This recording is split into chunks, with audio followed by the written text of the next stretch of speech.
Hi, my name is Ashley, and I'm going to show you how to make a table of contents in Word. Make a table of contents, you first have to do Alt-Shift-O, and it opens the directory to make it. You highlight the first one, and you click in it, it's going to automatically right there. And then the level means it's, in the table of contents, it's going to be level 1, and if you have level 2 and level 3, it's going to be like slightly over to the right. So it's going to be level 1. This is going to be level 1 as well.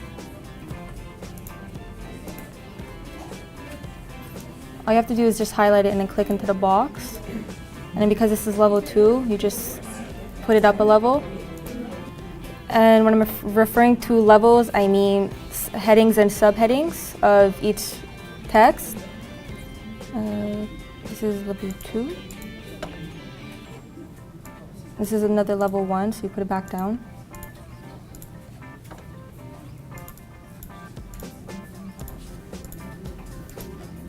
You basically do that throughout the whole document.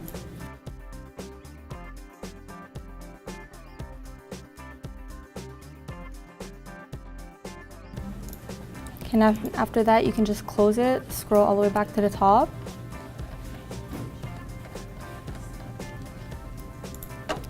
Go into References, create the table of contents, custom table, go into Options.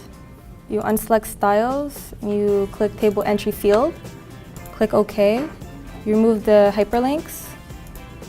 I usually choose formal, but you can choose any that you prefer. You click OK, and then it's right here. And then you have all the different headings and subheadings. And that's how you make a table of contents in Word.